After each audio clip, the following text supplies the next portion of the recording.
कोई अपने थाल लिया और भक्त प्रहलाद जी बढ़िया सुंदर अपना मृदंग लिया। आइए आप लोग भी एक बार भगवान के सुंदर उठे हरि नाम कीर्तन करिए। श्रीमन नारायण नारायण नारायण, श्रीमन नारायण नारायण नारायण, श्रीमन नारायण नारायण नारायण, श्रीमन नारायण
नारद के बीड़ा से निकला नारायण, नारद के बीड़ा से निकला नारायण, नारद के बीड़ा से निकला नारायण, हरि नारायण, श्रीमन नारायण नारायण नारायण, नारायण नारायण, बोलो प्रभु नारायण नारायण हरि नारायण नारायण नारायण। बोले नारायण भगवान की।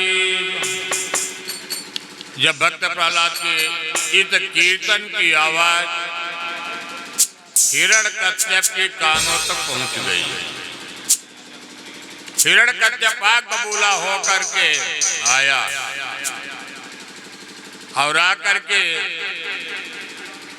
अपने बालक को डांटते हुए कहता है, बालक हे दुर्वनीत मंदात्मन,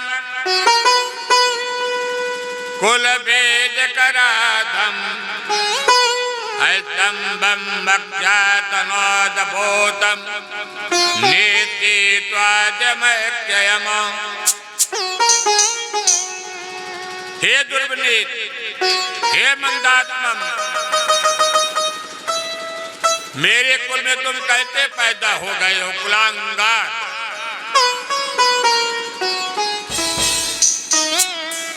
हिरण्यकश्यप के द्वारा भक्त प्रहलाद की अनेक प्रकार की यातनाएं दी गई हैं।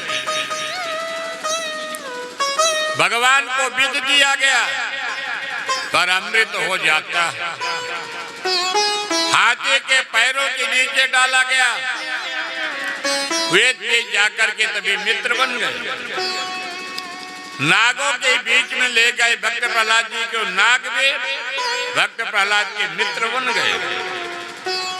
और होलिका बुआ है, होलिका बुआ भी भगवान को कहती है कि मैं जला दूंगा भैया। ये दिन आपके होलिका दहन फाल्गुन में होता, आज उसका भी प्रभाव नहीं हुआ। और जब उसका भी प्रभाव नहीं हुआ,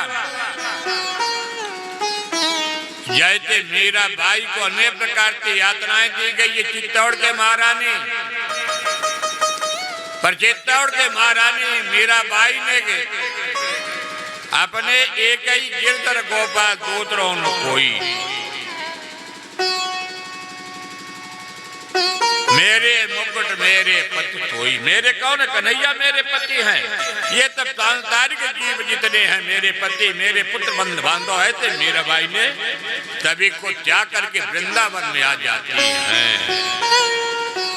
तो सूर्य अनेक फिरे कण मागत पै पद तोर त्वाद कहाँ, तपोनि ताल मजीरा बजाती फिरे मतवारी की चाह कहाँ। सिया राम की कथा कितनों लिखी, पर तुलसी जयती मर्याद कहाँ। नरसिंहपति प्रतिकंबन पर कारण को प्रहलाद का। आज भक्त प्रहलाद जी को अंतिम चेतावनी दिया, जब मैं तब में हिरण्यकश्यप हार गया। तो कहते बेटा ये बताओ, आज हमारा तुम्हारा अंतिम आर पार हो जाए, या तो तुम अपने ठाकुर जी को दर्शन कराओगे, नरसिंह भगवान का दर्शन कराओगे, या तो आज मैं तुमको मेरे तलवार से इस भव सागर से जाओगे। पर देखिए विशेषता, भक्त प्रहलाद नाराज नहीं होते। भक्त प्रहलाद कहते पिताजी बिना परमात्मा के एक चींटी भी नहीं चलती है, और वही परमात्मा इस संसार के नियामक और नियंता हैं। वो तो तब में है, हमारे में भी, आप में है, कण में है, थल में है, नभ में है, जल में है। परमात्मा कहाँ नहीं है? पर विशेषता एक होती है, जो भगवान के भक्त होते हैं तो भगवान नारायण कहते परम लाडले भक्त को ये पक्का विश्वास है। भगवान ने तारा किया कि जाके बता दो कि मेरा खंभे में मेरा बास है। तो भक्त प्रहलाद जी कहते पिताजी इस खंभे में भी हमारे नारायण हैं। सुखदेव जी कहते राजन परीक्षित आज जैसे आग बबूला होकर के और हिरण्यकश्यप खंभे पर प्रहार करता है, खंभे दो टूक हो जाते हैं, ठीक उसी समय भक्त प्रहलाद के सामने नरसिंह भगवान प्राकट हो जाते हैं। बोले नरसिंह भगवान की जय हो। नरसिंह भगवान हमारे बड़े विचित्र हैं, आधा शेर आधा मानव। वरदान भी ऐसा लिया था, ब्रह्मा जी ऐसा वरदान थोड़ी देते हैं कि आप सुरक्षित रहो। बड़े विचित्र दिखाई दिया नरसिंह भगवान। पहले तो हिरण्यकश्यप ने अपने मन में विचार किया ये कोई मायावी आसुरी शक्ति होगी, पर भगवान ने आज छोड़ते नहीं है हिरण्यकश्यप को। भगवान ने कहते हैं कहाँ जाओगे बेटा? सत्यम विधातु निजवृत्या विभातितम व्याप्त भूतेषु किलेष्वात्माना अदित्यैतात तमदबोध रामे मत्वां तप्तमे तवायां नमृगनमानुतम। भगवान बड़े विचित्र हैं। न भगवान मृग हैं और न भगवान मानुत हैं। भगवान बड़े विचित्र स्वरूप को दिखाई देने वाले हैं।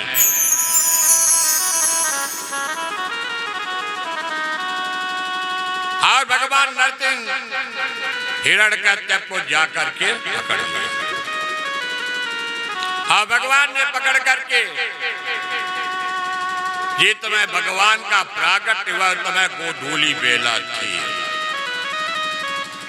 ब्रह्मा जी ने वरदान मांगा था, पहला वरदान में आइए,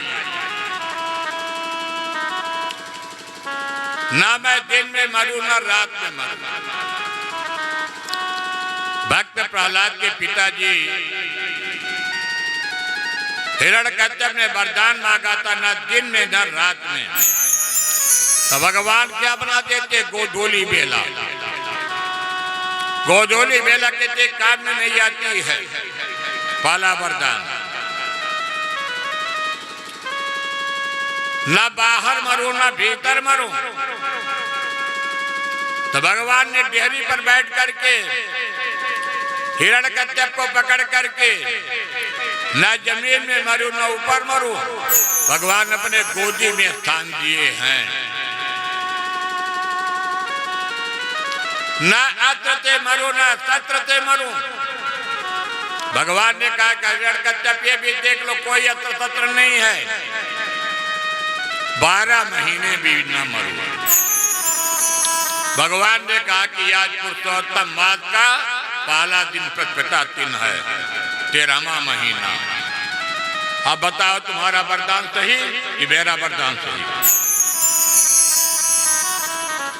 और भगवान उस हिरण्यकश्यप के जैसे चीने को चीरते हैं, अपने नख के माध्यम से सुंदर फव्वारा उड़ा खूनों का, और भगवान का मुखमंडल बड़ा सुंदर शोभायमान हो गया। सुखदेव जी कहते हैं, राजन परीक्षित, आज हिरण्यकश्यप का भी भगवान ने उद्धार किया। ब्रह्मा जी प्रकट हो गए। भगवान नारायण कहते, ब्रह्मा जी कहते वरदान नहीं दिया जाता। जैसे सर्प को जो पालेगा दूध पिलाएगा वो जहरीला ही होगा। परंतु आज भगवान की वह क्रोधाग्नि को लक्ष्मी भी नहीं देखी हैं। भगवान नारायण के क्रोध को शांत करने के लिए लक्ष्मी को भी हिम्मत नहीं पड़ी।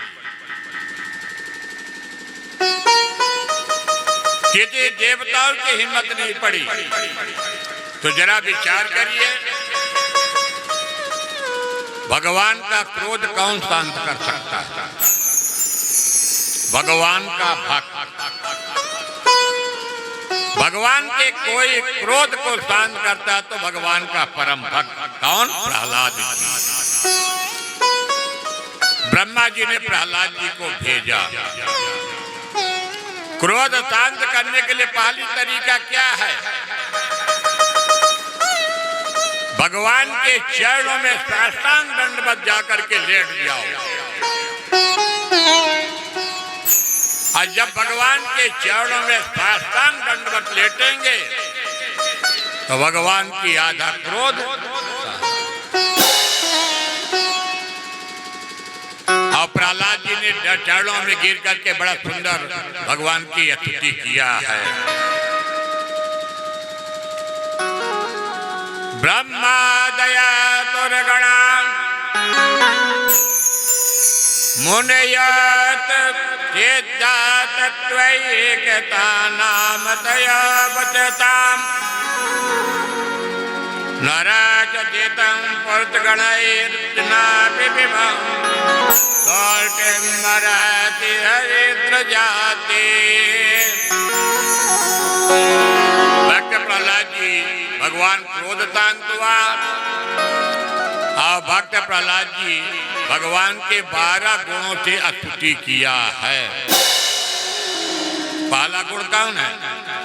शम, दम, तप, स्वाध्याय, अध्ययन, त्याग, संतोष, तितिक्षा, प्रश्रय, विद्या, आत्मज्ञान अनुतुया इसको खोल दिए शास्त्री जी आ रहे खोल 12 गुणों के ही 12 गुणों के उन्होंने तपस्या किया है। आया 12 गुण कितने? ब्राह्मण के चरणों में प्रीति नहीं करता है।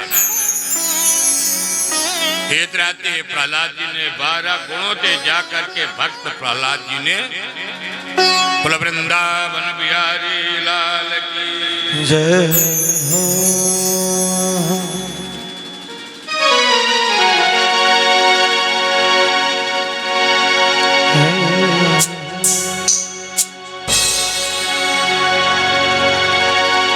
सुमिरन करे मेरे मना बीती उमर हरि भजन बिना रे।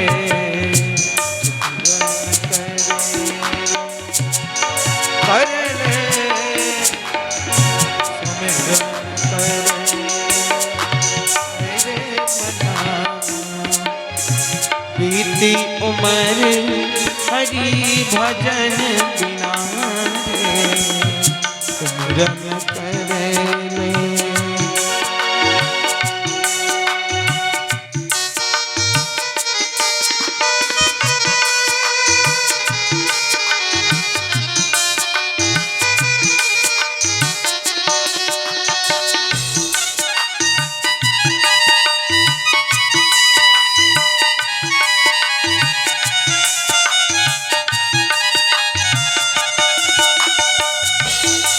काहे माया में भुलाइल बाड़ तो हो कोता छोड़ी के जाए के पड़ी। काहे माया में भुलाइल बाड़ तो हो कोता छोड़ी के जाए के पड़ी। हो सगरी स्वार्थ खातिर मन बाउर होता हो कोता छोड़ के जाए।